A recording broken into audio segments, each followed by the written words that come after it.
Welcome to Hermit Woods, where there's a story in every bottle.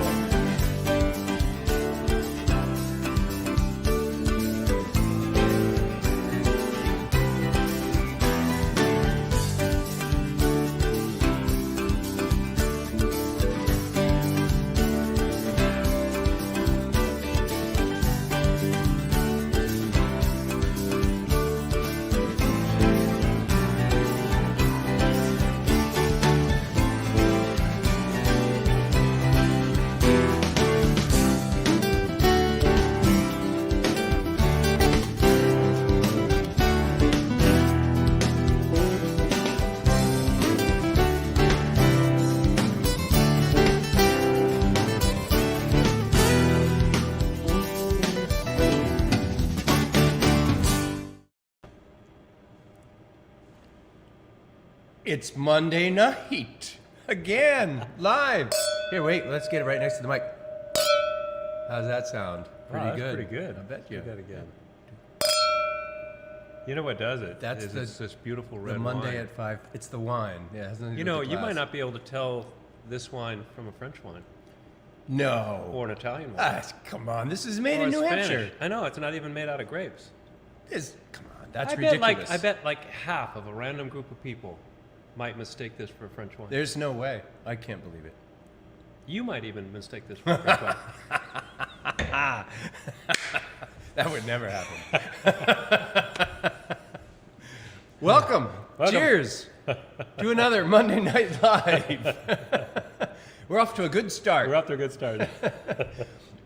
So thank you all again for joining us for another Monday night. We really do look forward to these opportunities to have a little banter between us and talk about the things that are going on in our lives and at the winery. And we had a There's great a lot going conversation last week with Chuck Souther and his wife. Diane, yes. That was a really That was great great. talk. We could have gone on for hours. We're gonna have them back too. He They were wants excited. to come back. He really got into all of the details on experimental growing. He's got a whole plot of different types of peaches. He's working with other orchards, and Yeah. it's really fascinating. I mean, even after 40 years of planting and tending He's still trees, enthusiastic he's still about it. like, oh, I want to tell Gives you me about hope. this. Yeah, Gives great. me hope. This is great. So just real quick before we get into the show, just for all of you new folks who might be joining us, we are going live every Monday at 5:30, and we would love it if you'd subscribe to our YouTube channel, which is be a button right below Ken.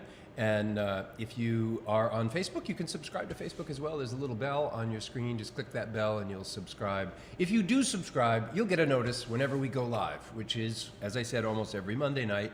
And then some random places around the world where we might be in a lake somewhere or on the top of a mountain or who knows. So subscribe and learn about the goings on here. Also, if you subscribe, you will have an opportunity to be notified of every time we go live for our wonderful shows. We bring music from around the world to play on this stage right here those where will we go out are. on the same. That's and right. they go out on the same live, so you'll get to get notified whenever we put on a show.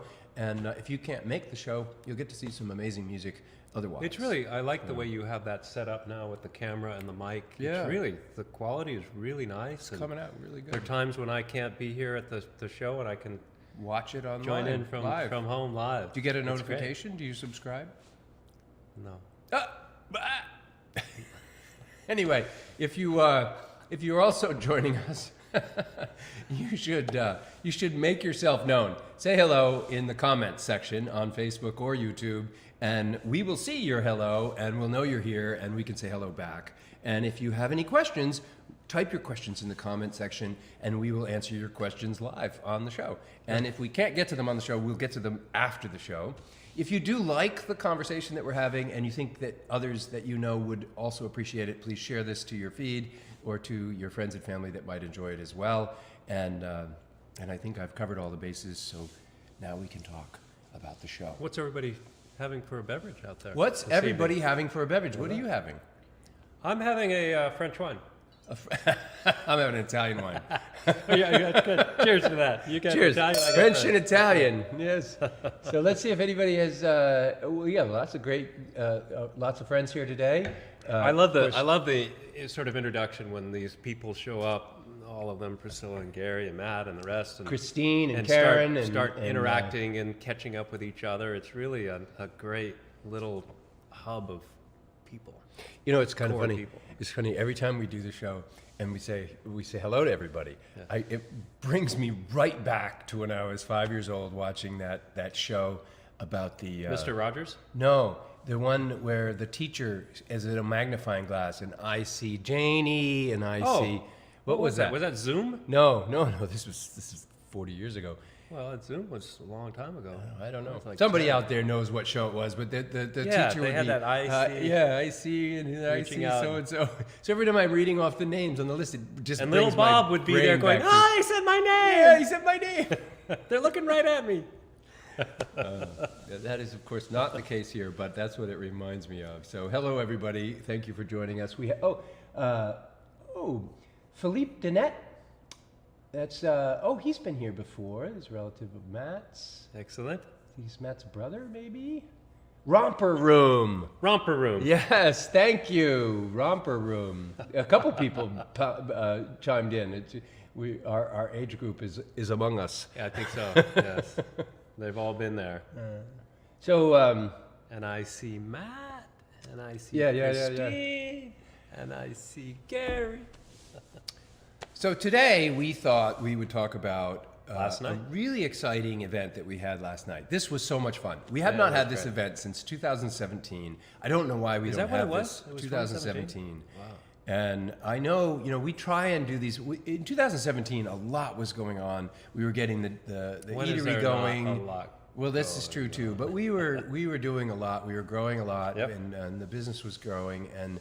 And so I think what happened is we just got wrapped up in all of the things that we were trying to do to grow our business, and we didn't get the chance to do it again for a little while. And then COVID hit. And we haven't done a lot of these in-person style of events that we used to do That's all because changing. of COVID. And that's going to change. 2024 is the Watershed Wine Event year. If you haven't noticed, there's 3 wine events In 1 month. with Ken and I in 1 month. It's a little daunting, but it's fun to get back into it and get some rhythm. And some of these events we're having, the ones that prove successful, we're going to repeat on a regular basis.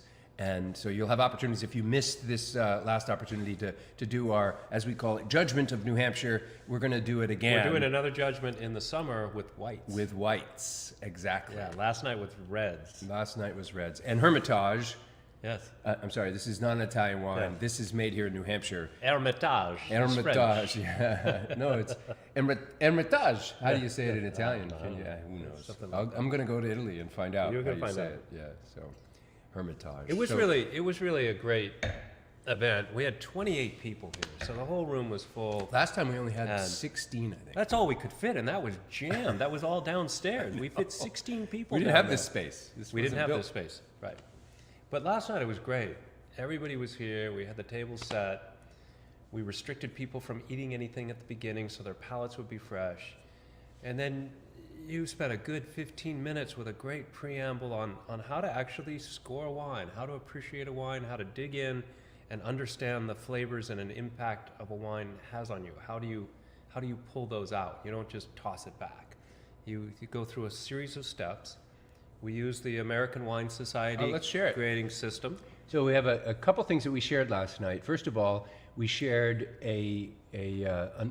this tool that is designed by the American Wine Society to give guests an opportunity to think about appearance, aroma and bouquet, taste and texture, and then aftertaste and overall impressions. It gives you a tool to score by. Yeah. So many people come in the winery and they say, we tell them about the snail scale and you can score your wine on a snail of 1 to 5. Yeah. And they're like, well, I can't score the first one because I don't have any reference. Right.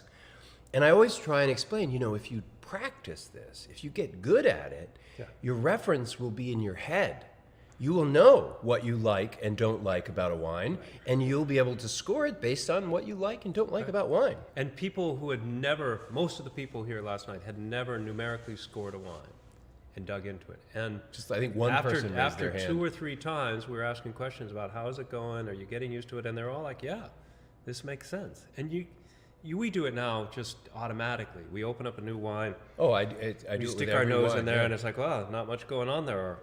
oh, wow, what's that? You know, it's a completely different format. Or we tip it and look at the color and go, oh boy, this has got some age on it. This is fascinating. And it really helps you appreciate what is coming out of the bottle. So I'll just go real quickly. The things that we look at, we're looking at the color, the clarity. The color will give us reference about age. Is it cloudy? Is it clear?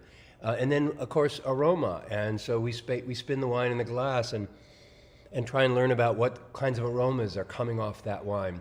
We talk a little bit about aroma and bouquet. Aroma being those characteristics that come from the ingredients, and bouquet being those characteristics of the wine that come from the combination of those ingredients that might not be in the wine, but is what you smell or perceive from that. And then taste, of course, is not just about taste. How does it taste? What flavors and characters you're getting out of that? But also, how does it feel? How does it feel in your mouth? I think that was a big wake-up call for a number of people, especially with a red, because with a red wine, when you put it in your mouth and chew on it and slurp it and swoosh it all around in your mouth, the tannins come out strong. You really get a sense for what those tannins are. I saw a number of people doing that on the first one, and they're like, their cheeks are coming in, they can feel it on their gums. I don't think they'd ever done that before. They sipped a red wine, and that was it. And so we made a comment about how oily foods, fatty foods, cheeses and chocolates and meat help soften that astringent grip of the tannins, and then the flavors come out. I love talking about that behind the tasting bar, because so many people are not aware of that. I mean, I remember when I wasn't aware of that, and it was an aha moment when I discovered that what a difference that can make in the way in which wine is perceived, how it pairs with the food. And it was fun because afterwards we went through, it was a good hour and a half or so of going through 6 different wines. Digging in deep. Yeah, digging in deep. We had 2 Italians, 2 French, 1 Spanish, and Hermitage. Oh, I got to get the bottles. We have them. I got to get them. Oh, yeah. Yeah. And we asked everybody to go through and numerically rate each one. We poured them sequentially. We did not have 6 glasses on the tables for each person. And when they did that, to try to think, okay, is this a French wine? Is this an Italian wine? Is this a Spanish wine? Or is this a New Hampshire? And it's difficult to do that. It's not easy to do. I didn't score well. It's not. I wonder if my score's here. These are the scores. Oh, I'll share with you this is the scoring sheet that we used. And the numbers at the top, we did a blind tasting, so everybody just knew. We had 6 carafes with the numbers on them. Yeah. That's it. And so you were given a numbered wine, and you had to think about its color and appearance and its taste and aroma, and then its overall impressions at the end. Why am I having a hard time separating these two? Maybe they're stuck together with wine. That's what it is. I'm trying to find mine. I don't want to talk about everybody else's. So these are the score sheets of the 28 people that participated, and one of them is mine. And we had some prizes too, so that those who were able to identify which of the 6 wines was a Hermit Woods wine, crafted right here in New Hampshire without grapes, then their names, and they went in for a raffle for a prize, which was great fun. You know what that's about? That's about, we wanted it to be fun. We did not want this to be like, oh my God, we've got to really know how to taste and we got to be really good at this, and we don't have any experience, and we're not a sommelier. Well, you know what? That all doesn't matter. The purpose of this is just to have fun and to learn and to understand, to better understand wine as you get more experience and you try this more often, and watch, mine's going to be the last one. I'm sure of it. It'll be the last one you look for, because you'll stop at that point. Jeez, there it is. I see it. There it is. You see it? So how did I do? Second to last. I did terrible, by the way. I'm really not good at this. So I got so we asked everybody to write is it a Spanish wine, is it a French wine, is it an Italian wine, or is it a New Hampshire wine? And of course, I got one right. I got one Italian right. Oh, you did? That's it. Just Awesome. one Italian, and I didn't get Hermitage right. I said that Hermitage was a Saint-Emilion. Saint-Emilion from Bordeaux. Yep. Can you believe it? I actually yes. That's what's really And amazing you know, to it was amazing to me because I went back and forth. When I got to those two wines, I knew it was one of the two. Yeah. I absolutely knew it was one of the two. They were the closest, and they were side by side. They were number side by 3 side. and number 4. And I actually went back and tasted the other one, and I was like, I got this one. No, it's going to be this one. I finally just had to say, well, I'm just going to have to make a call here. And I did, and it was wrong, and so I only got one right. So I did actually. That's awesome. I did terrible. It's really no. It is. What's great about wine is it's unpenetrable in its totality. No human I can like possibly. that, unpenetrable. No human can possibly take in all the wines and enjoy and know everything about all the wines. And Gordon Alexander comes close, Ray Isles comes close. There's lots of experts, people that spend a lot of time every day sampling 20 or 30 wines every day of their lives, of their adult lives, and thinking about it, talking about it, writing about it. And even then, they're still missing out on so many wine products around the planet. So many different types of grapes, so many different regions. And here's another perspective. So even if you have lots of depth of experience with wines from around the world, and you compare, say, Ray Isle, who spends his career learning about and talking about and developing an understanding of wine, I would suggest that someone who's never had a glass of wine in their life has as much to offer the conversation as Ray Isle. Because maybe more in some regards. it's brand new. There's no paradigm. And there's no right or wrong answer. Right. What we try and explain to everybody is, taste the wine, does it taste good? Yeah. That's the first measure. Yeah. Forget all these numbers and the chart and You know what like it? You know what I liked when I was adding up all the numbers? Hermitage was the highest variability. So there were some so confused 7 points. Yeah. And there were some 19 points. So it was the one that it either people didn't enjoy it at all or they really liked it. And there were quite a few right in the middle. So it spanned a lot. And to me, that's what I like about products. There may be some that I don't particularly care for, but it's expressive. It's doing something. And that's like musical styles to me. It's like that. I actually find every time we've done this, and we've done this with other wines, and we've certainly done it with Hermitage before, but that is the one thing that I notice about your wines compared to all the other wines that I drink, is the depth and breadth of them. Yeah. There's so much variability from the aroma to the taste to the characteristics you get on the front and back end. That's what's so exciting to me about this frontier that we're on.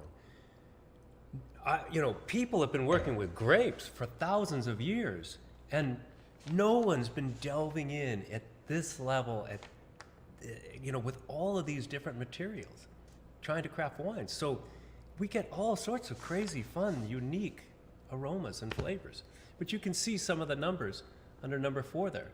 There's some very low numbers, there's some high numbers. So this is They're all over the place. This is the actual scoring sheet that Ken used to tally everybody's score. And what's cool is, so the highest scoring... There's 180 different numbers I had to add up there. I know, it's brutal. You should have done that on a computer.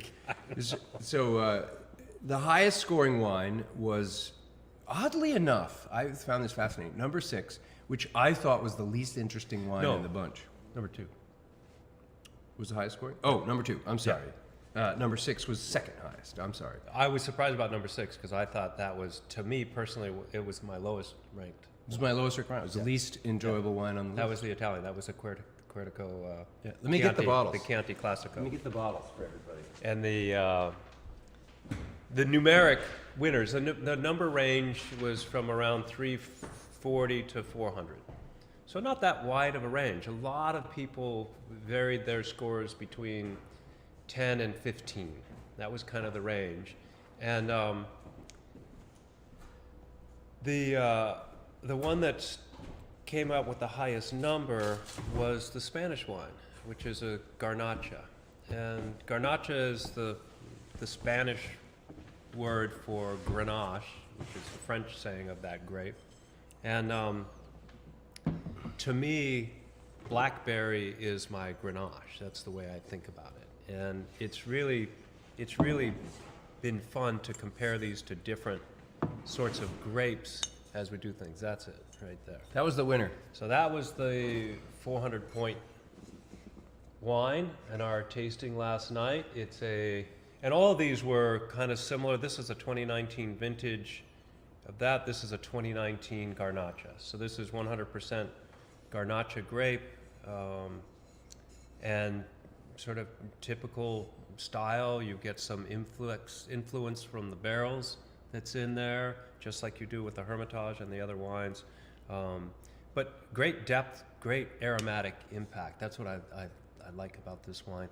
I finished off the bottle last night after the event when I got home, and just reminisced about the character and flavor of it, and it was really nicely done. And this is number 6. This is the Querceto. Is that Querceto? Querceto? Yeah. This one was. It was a disappointment because I've I've purchased a number of the Quercetos, their regular Chianti, and this was their Reserve, Yeah. which was another $5 a bottle, and it was less engaging to me than the others. Yeah. But some people scored it pretty high. It's the second highest scoring wine on your list. Yeah, Yeah. that's right. It's second, which, maybe it was. Oh no, that came out first. It was the first one. So that was the first one. So it may be this is that reference thing. No one has a reference. They've put down a number. They're not going to go back and change their number. Oh, they did. There's so many erasures and Oh, really? cross-outs. Oh, yeah. People were fixing their scores all along. Like, wait a minute, this can't be scoring higher than this one. Oh, no, a lot of people fixed it. So okay. I did that. That makes sense, I guess, Yeah. when people go back. But 'Cause ideally, you get to a point where you go through and you do this, but you have to do it consistently to be able to have that. It takes practice. But I did it too. I mean, I got to the point and I realized, wow, my scores just suggested that this wine is not as good as this one. Clearly, that's not true. So I had to go back and change something. Right. I had to think about it differently. Right. So that is amazing to me that was a second rated wine. This was my favorite, my personal favorite, and that was my least favorite. And tied for third Tied for third. was Chateau Michel de Vert. Chateau Michel de Vert. It's a Saint-Emilion. Lusac Saint-Emilion. Lusac Saint-Emilion. And this was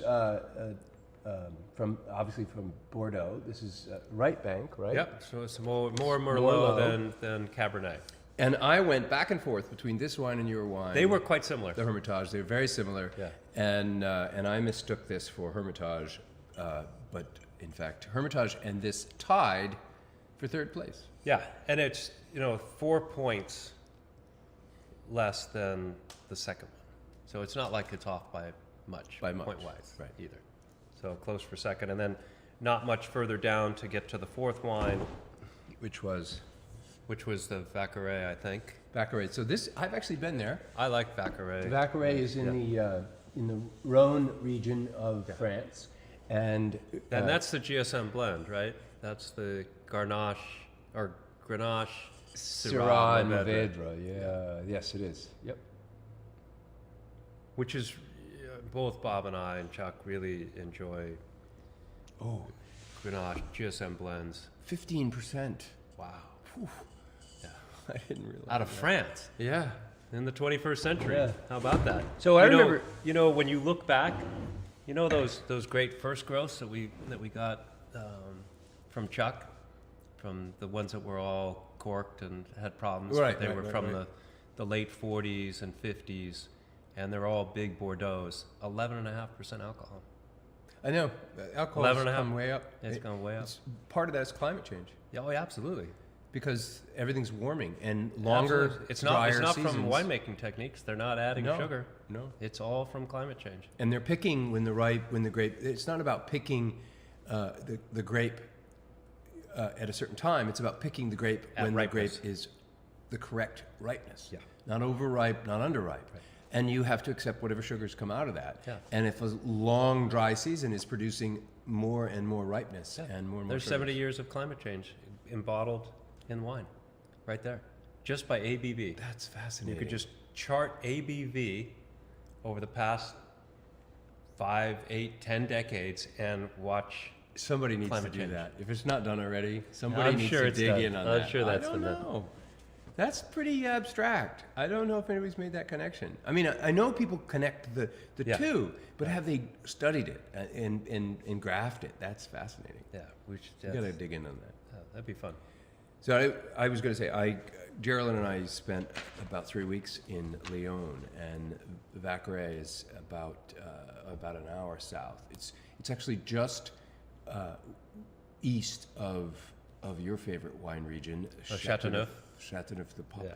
It's just east, and I remember being so impressed with. I mean, the wineries were, we are like a high-level, high-tier winery compared to most of the wineries that I went to. They were in people's homes. Talk about being in master bedrooms. Yeah. They were literally the Small scale. There'd be we'd knock They're on the mom and- door, mom and pop there'd be some winemakers. woman who'd come in an apron who she's been baking, and she's oh, let me get my husband. We'll be right out. And they'd take you out to the barn where you'd chase. It was really that cool. And I mean, some of them were a little more upscale than that, but not. They weren't, like you think of a California Napa right. Sonoma winery. They were just. Well, those People are where making people are craft trying to make wine. small fortunes. Yeah. This is the other way around. These are people trying to make wine. Yeah, exactly. That's good. Right? Not, right? Not I mean, small it fortunes is, wine. It is the other way around, for sure. So. I was disappointed with the Valpolicella. The Ripasso technique, trying to build. That was the poorest scored one, right? Yeah. That came in at the lowest number. I still thought it was better than the Italian And one. I thought it was too. I thought it had more going on than the Chianti. But still, it was pretty tight, pretty reserved, not much going on aromatically. It was a well-built wine, a well-made wine, but not very memorable, for sure.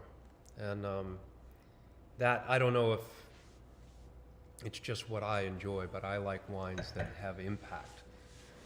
Not that just are a big mouthful of jam, but something that's unique and different, Well, that stands out. this is what I've grown to understand. A good percentage of wines coming out of California these days are big, fruity, jammy, well-made, Oh, yeah. for sure, well-made, well-balanced wines. But as you often say, just not that interesting. They're just, Yeah, they become forgettable. They're perfectly done. Which, excuse me, but there's honestly, at times I find is fine. That's okay. Just a well-made wine Oh, with yeah. the right meal and that and- nth degree that I brought home. Yeah. Maya's gonna go buy a few bottles of that. She's like, oh, I really love that. I gotta get some more, and with the discount, it's gonna be worth it. And Awesome. She's And going to get a that's it. dozen of them, get the I don't know. 12 case discount. I'm sure she'll get enough to get the discount. Yeah, if you didn't know, the Yeah. liquor store, The New until Hampshire State Liquor Store right now. early February, they're giving you 15% off a case of any wine. 20%. 20%. Oh, yeah, that's right. 20%. 20% off. You buy a case of any wine in New Hampshire. And 750 just to milliliter. remind you, Hermit Woods wine is in the liquor store, so you could mix and match. Wow, that's right. 20%. If you're not a club member, that's our club price. That's right. So At the liquor store. remember that. It's a good deal. It is quite amazing. Yeah. It is, it was a fun group last night because there were a wide range of experience with wines. Some people had never scored a wine before. And Did you know that the couple over at this table had been to our event in 2017? no. Really? Yep. I didn't went and looked know. at the pictures there. Sure enough, they were there. Wow. Wendell and Julie. Wow. That's great. Yeah. and one of them won the prize that night. That's right. Yeah, So Julie was one that had correctly identified the New Hampshire wine. So that's Or how no, we did no, it. she got she got three wines. She got the 3 wines, yeah. Yeah.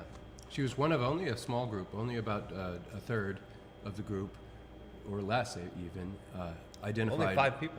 3 wines. Yeah, it's pretty good. It's not easy to do, and I wonder what the random chance is. oh, that's So- interesting. 2 Italian, 2 French, Spanish and New Hampshire. What is the random mix? You'd almost have to try hard to get less than 3. Maybe. I'm not a statistician, so I don't know. I didn't try that hard. I got 1. well, maybe it's really good if I don't if think you could that's get true. 0. I don't think that's true. I think it's really hard to get 3. I think it's really hard because there's so many combinations that you could, with those variations. There's But there are so only many combinations. 6 slots, so Right, but if you got 1 wrong, that's 2. As soon as you got 1 wrong, you potentially got 2 wrong. If you called an Italian or Right. French, that's 2. So you're already down 2, and you just made 1 mistake. yeah. So not easy. You make 2 But then mistakes, you're down 4. But then you just knocked out 2 slots, and you have 3 slots left, and you still have a French and Italian. So the chances of that being correct is pretty high. Yeah, rub it in. Go ahead. No, Fine. I'm just trying. I'm just thinking. I'm just trying to think the stats through. You know what I mean? You're I right. do. That as soon as you guess one, But given given that 14 people in this, 28 people did it, and only 5 people got 3, I would say that you're not correct. I'd say the odds are smaller. or they're all really good at beating the odds.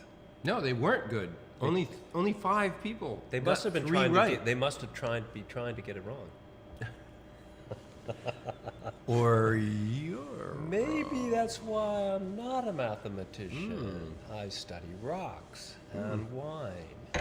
a winemaker.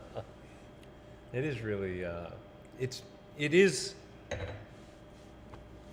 I don't know, very rewarding to me to go through these sort of steps. Just like when we went down to Maryland and had that tasting, where there's all these wines made out of grapes, We scored there too. and then our wines made without grapes. And last night, we went to the state liquor store, we dropped hundreds of dollars on some nice bottles of wine. These bottles of wine, And- by the way, were $20 to $30 a bottle. Yeah, they're nice bottles They're of nice wine. bottles of wine. And these are from wineries in Europe that have history, that are shipping their wines overseas to other people. And this wine held up, It's made out mind- of berries right here in New Hampshire. It's mind-blowing. So that. So that remember when really- we had, maybe we need to pursue this again. We had ambitions of doing a judgment of New Hampshire on a more regional scale. And we actually partnered with the state of New Hampshire, and we had some enthusiasm for the idea. Right. And they hooked up a restaurant, a pretty high-end restaurant, Down I in won't mention Portsmouth. the name, Yep. down in Portsmouth, who agreed to partner with us and do a fairly public, well-publicized, well-supported, sponsored event where we put this to the test. We brought down, this was years ago, and we brought a 2015 and a 2014 and 2017 Hermitage. And the chef wine broker there loved the 2014. I remember him just going, oh, this is amazing. Yeah. This is great stuff. Yeah. And unfortunately, that didn't work out. It was No. very, very, very sad. But I wonder if we could make that happen again. I think it'd be great. That would be great. Can you imagine? Get on the New Hampshire stage, find a New Hampshire sponsor to say, "Listen, prove us wrong. You want to poo-poo wine made from fruit? Come on, Right. step up. Right. Who's got the cojones to show us?" This is the way you've put this out there as a judgment, which it really is. It's a and judgment. it mirrors the 76 test that took place in France, when they brought over a wine from California. Oh, how could California possibly know how to make wine compared to France? Right. France Well, has been doing this it for is what we hear all the centuries. time. No, fruit wine? Who drinks that? Right. Why would you drink fruit wine? Right. And half so- the people think it's French So or Italian. I had a gentleman that I met. I work with on the GMP.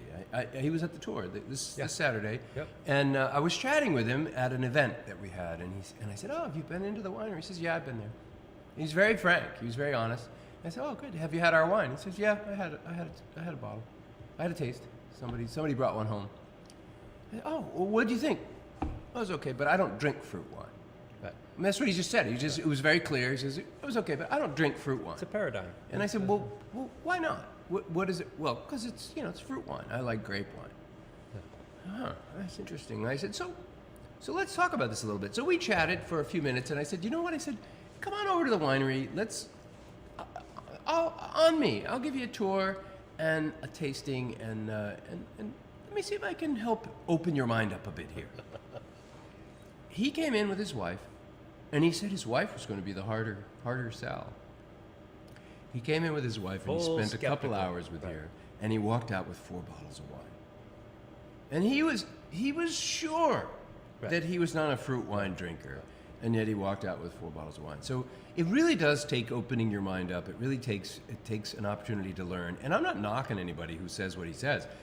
I said what he said. On that perspective. I was that person for years. And Yeah. fruit wine, no, thank you. Right. I'm good. Right. I'll get my wine from France. And, quite honestly, it's hard to find a fruit wine anywhere else that's made with the structure of grape-based wines. Suggest more or less impossible. There's a handful out there, but not many. Right. It's really hard to find them. It's very and rare. I mean, I know about them, and I can think of maybe 5 or 10 wines in my life that have been made with fruit that bring this level of intensity and complexity and especially in the red wine category. There are definitely more easier, white I think, wine. in the white or the rosé. Yeah, because acidity is the sort of the challenge that you're most Right. faced with. Right. Is really intense acidity, whereas that's something that's more welcomed in the white wine world.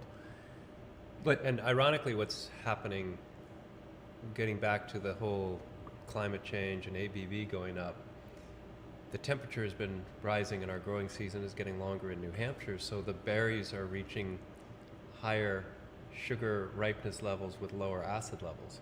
The pH levels of our red wines have come up, have become less acidic over the last 10 years. More graphs. We got to graph that. Same berries, but the pH is moving upwards. They're becoming less acidic, which is great because I really struggled with that. The white wines make a lot more sense. We have the high acid, just like Germany. Germany makes sublime white wines, but you don't go to Germany for a red wine. And what's interesting is, acidity has oftentimes people think of it as a negative connotation. I find people who don't as familiar with especially wine. with something with a lot of tannins, because it is a problem. Because your mouth salivates and those tannins just whap you. Yeah, but the acidity is a critical component to the finished taste. It's got to be well balanced. It's about integrating that acidity into the rest of the components of the wine that make it interesting and make it work. So it is fascinating. Every season is different. In the grape world too. Every I give the tour, and you've been hearing me give the tour forever, so I don't know how much you catch of it, but I'm learning myself. Every time I give the tour, I'm learning because I'm having to rethink and reorganize the way in which I express things so that I can be as clear as possible, so that I can deliver a very succinct message about what is about wine, and so each time I give the tour, I get more clarity myself about what's going on here. And one of the things that I've started to really hone in on is first of all the idea that wine is made in nature. So the difference between what you're doing and what I'm and what's happening in the wilds is really not that much different. It's just you have literally tens of thousands of choices that you get to make in terms of how you how long you macerate, how hard you press, what temperature you ferment at, what yeast that you capitalize on to ferment the wine. There's all these decisions, but the actual process of making wine is really easy. It's really simple. Yeah. But step through it. To make a good wine, the difference between an average wine and a great wine is tens of thousands of very complex decisions that you have to figure out and make. Yeah. And that's the journey that we've been on, is trying to figure that out, because nobody else really is doing it. That's what I like about This falls in line, the same sort of enjoyment I have with studying the earth as a geologist, is it's very humbling. There's just massive forces that are moving and changing in this biosphere, and we're little specks that really don't do much along those lines. And same way with wine. We get to coax what this massive biosphere has got moving into something that we enjoy. And so it's very humbling. It's awesome to be able to try to engage with that in some way. Wait till you try the... We're engaging with it. Wait till you try the hard cider this year. So we had a really strange... excuse me. Strange springtime and then into the summer. And got a tickle in my throat from that last little piece of cheese, sorry. The hard cider that we make, our kittens, the hard cider, typically has a pH in the range of 3.6 to 3.7. So moderate acidity levels, similar to It's red a wine. classic grape wine pH. Yep, like a grape wine pH. A higher pH, such as 3.9 or 4.0, is much softer, much less acid, almost getting to the point where it's losing engagement because there's not much acidity there. And this season, we're pushing 3.9 on the pH. Where did you get your apples? From Apple Hill Farm, same place. But did they... These are the heirloom cider apples. And they So came these are from... not, yeah, so these are not the imported apples that they got. So this is the, So the heirloom crop didn't get affected by the freeze? not as much. They are a late harvest. So heirloom cider apples typically are harvested last in the season, in late October into November. And they blossom later and develop later. The sweet and early season apples, which are coveted for people that make their living on this because they're first to market, it's like the Thompson seedless grape. As soon as you can come out with a nice fresh apple, a Fuji or a Honeycrisp or something like that, the better off. So if those are ripe by August, great. So they've been grafted and selected. They start their process earlier. So they blossom earlier, they set fruit earlier, so they can get hit by a frost differently than an heirloom cider apple. But anyway, the pH is higher in What do this. you account for that? I think it was just the weather. We had a long, rainy July, So a lot more moisture that... a lot think the more moisture brought down that? so it just didn't develop the same way. How about sugars? The sugars were high, which was really surprising. Yeah. Yeah. So we had a good high Brix in it, which I thought would be low. The apples did get... Well, we like did have a long season. It was longer. And the fall was drier and the fall was warmer dry. than Right. usual. Right. So the Kingston black apples, like in the rosé and the rest of it, were smaller, more skin. The rosé this year is coming out a little darker than it Even did darker than the a couple last years ago. one? No, I don't think it's darker than the last one. And the cranberries this year were just amazingly bright. Wait till you see this recent batch of cranberry cider, just bright pink. And it's so amazing because there's no artificial colors or enhancements or things. So many people in the commercial world, you can buy just a few cents worth of chemicals and just bing. That change doesn't stuff. happen in the wine world. Like- You're kidding. People use Mega purple. coloring? Yeah, paint by numbers. I mean, that's typically how it's done in the wine world and in the mass productions, in the millions of cases a year type of place. They are adjusting their pH to 3.68 every time, Every no time. matter how the So you know why grapes this come is. You know why this is. Because it Because be hits- honest, there's a couple things. First of all, craft winemakers, they know, they hands-on know all the fruit that they use to make their wine. They walk their vineyards. Right. Winemakers who use classic grapes. Winemakers walk the vineyards. They prune the vineyards. They know the fruit from where it's grown all the way All the way. to the bottle, right?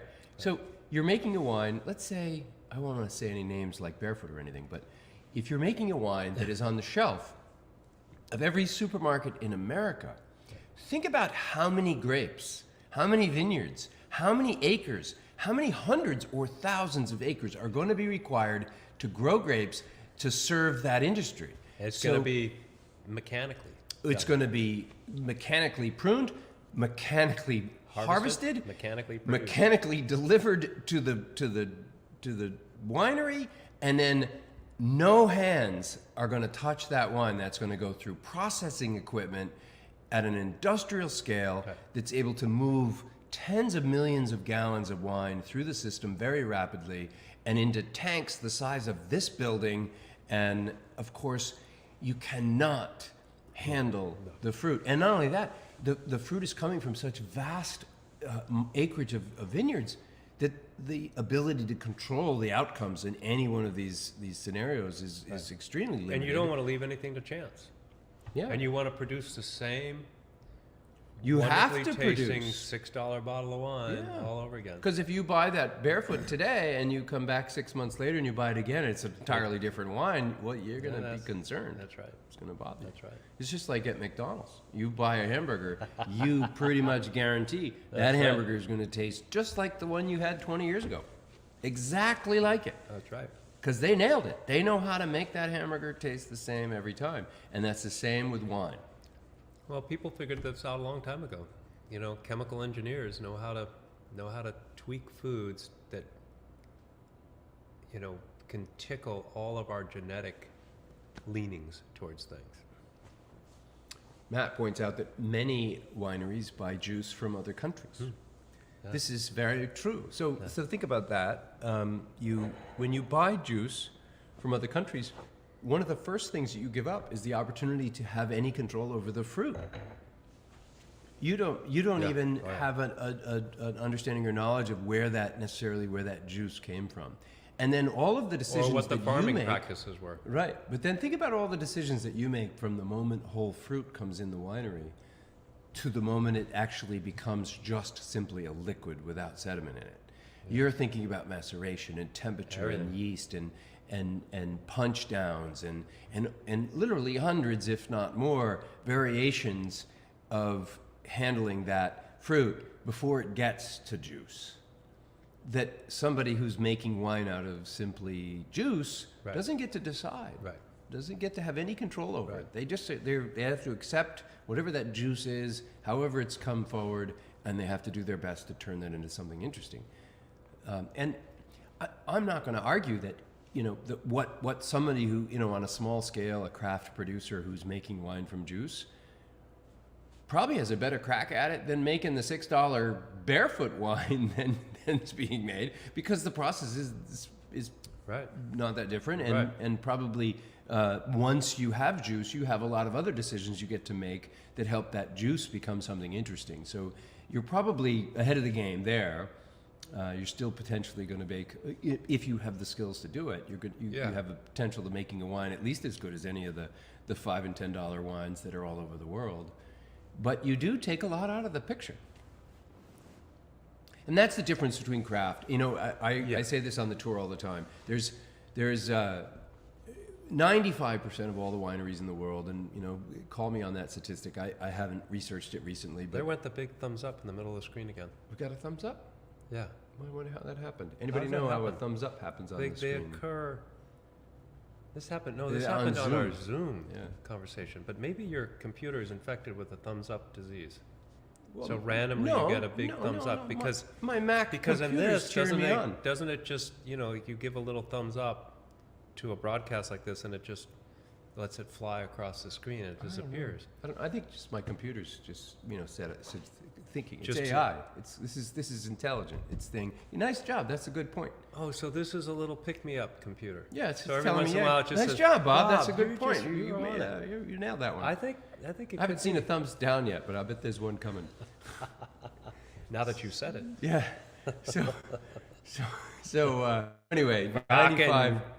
95% of the wine made in the world is made at a scale smaller than what we're making here in this little building.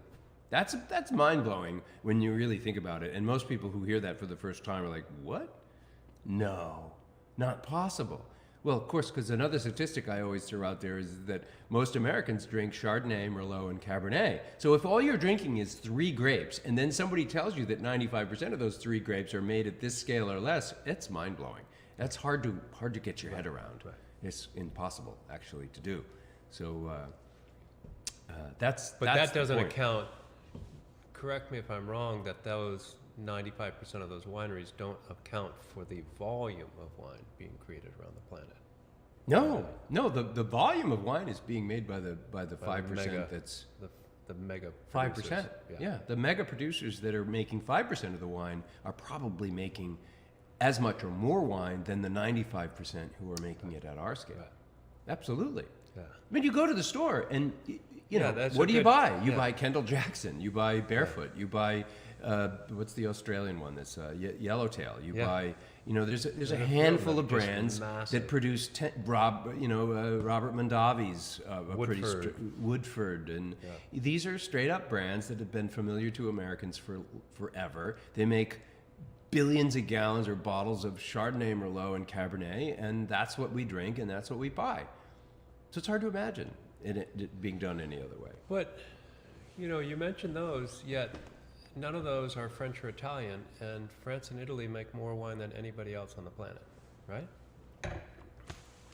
So, I just thought of that right now, so I'm not so quite how sure many that works. wineries? So there's roughly 4 or 5,000 wineries in California. Okay. How many wineries in France? It'd be an interesting statistic I don't to know. find out. I bet you well, whatever it is, there's a lot, because they make a lot more wine. So I'm going to guess that there's more wineries in France than there is in California. Sure. A lot more. Sure. And thus that balances it out a little bit.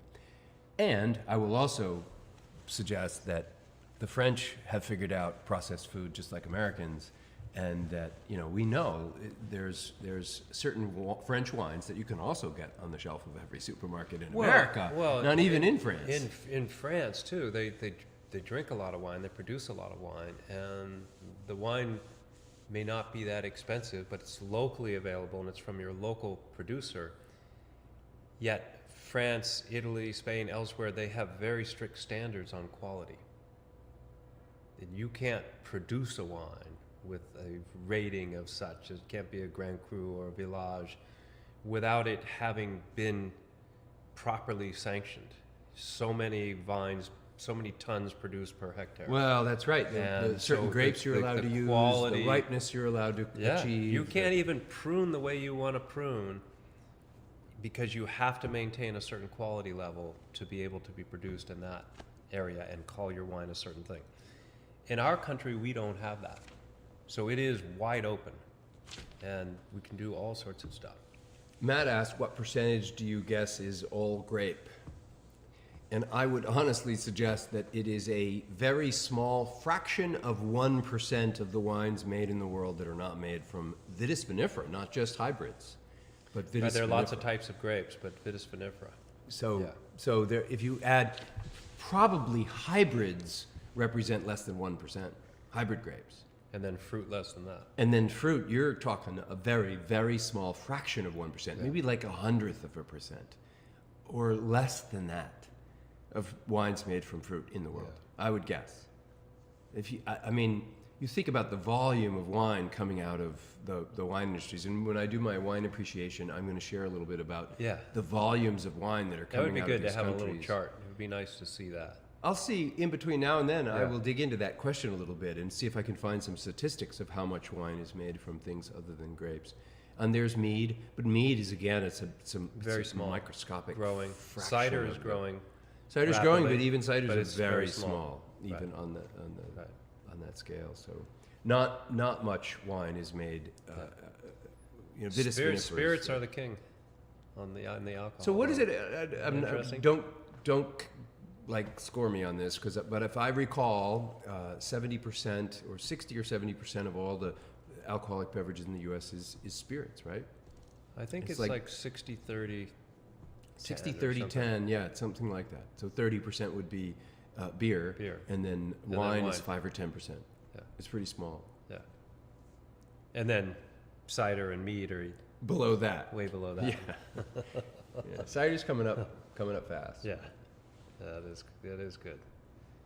We've got a new batch of blueberry cider fermenting away downstairs. Gonna bring that back. So wild blue. Nope, blueberry cider. Wait a minute, we've gone. Oh wait, that's apple cider made with blueberries. With blueberries, yeah. That was always a big hit. I'm glad that's coming back. It's coming back. Yeah, Did you make that from scratch from blueberries, or is that with a blend of blueberry? Okay. Originally, it was a blend, Yeah. petite blue and a hard cider, and now I do it like I do the cranberry cider. It's experimenting. I've got 2 totes downstairs. One's got more blueberries than the other, and I'm gonna see. Those are the ciders. Those 2 totes. Yeah, those 2 totes are blueberry cider. So that's interesting. I've been talking about those totes on my tours. Yeah. And I've been trying to try and estimate where they are in the state. And originally they were obviously too cold. I could tell they were too cold to be fermenting, and they weren't creating a cap yet. And then on Saturday I noticed some foaming. Yeah. So they were beginning to ferment. Yeast and they were just starting. Okay, that's now they actually have a cap. Now they have a cap. Yeah. Yeah. I love to be able to talk about all that. Yeah. It's so fascinating. It is fun to watch the transformation every time. It's still magical to me. It's just magical that this little microbe just transforms this whole big container. You know, that giant tank of one of our super tanks down there is 5,000 pounds of blueberries and 300 gallons of water and a handful of yeast. Changes the whole thing. Even a smaller It's a handful. Yeah. There's 750 grams of yeast. Transforms the whole thing. Have you ever done a wild ferment on blueberries? I've tried. They will not start. There are no yeast on those blueberries. I wonder why that is. Do you have an idea? They're the way Todd described it when we visited Merrill's Wild Blue facility. They're harvested, they're cleaned, then they're tumbled and washed and flash frozen down to -20. So it's tumbling and washing, you think? I think so. I don't know. Or maybe that -20 really knocks them out because it won't start. I've tried. I got an idea. And the people that Not to make add any the work to people our that make load, but- the people that make bluette harvest straight out of the field and they ferment with the yeast that's on it. It's wild yeast. It's wild yeast. No, they inoculate it. Yeah. They don't use any sulfur, and they have challenges with the bacteria that's also there. They may ferment with the yeast that's on it. I was just thinking, I met wouldn't it the- be cool if we could get Todd to send us a box of fresh? If we had a good year and we Well, had we a could good get. I Brix, could go get some. Sure. and get a box of Todd's. We could slant it get and then grow definitely it. from Todd. No, it'd have to be Todd's. It'd have to be the same. It'd be interesting to get. But he goes from like 500 different fields that he gets blueberries from. No, I know, but I'm just saying if there's From a that way source. from the same source that we Yeah. get the blueberries that we make the wine, the Petit Blue from, and just see what the wild blueberries, what the wild yeast has to offer. Because I would bet you that there's a great deal of consistency, that the yeast that has been sucking off the sugars off those blueberries has been there forever, right? Because it's been so steady and so consistent. Yeah. So whatever yeast is there is a very stable and consistent yeast. So if you discovered something interesting about it, you'd have a consistent. I know, but this There's a lot of the challenges. the Rhone Valley yeast that I use that I love, the Lauvin It's clearly has D254 done a is, nice is job a really with the wine, nice yeast that All right. I Well, like. we don't need any more effort. So we are at the end. It's 6:30. Really? We're at the end Wow. of our hour. And thank you. I could just everybody sip who- wine and talk all Talk night about with this you. forever. Well, this is what's always fun about this. So we get to I hope you all enjoyed this evening. It was a bit of a ramble around one wine and talking about different aspects of the world of wine, but it is endless. So that It makes is. for a very good time. thank you. Thank you all. See you next week. See you next week. What are we doing next week? We'll have to figure that out. Ooh. I have some guests that are trying to get here, so we'll have I a know. guest. I know. We're going to have a guest. Great. So, till next week. Goodbye. Have a good week. Yeah, this is French wine.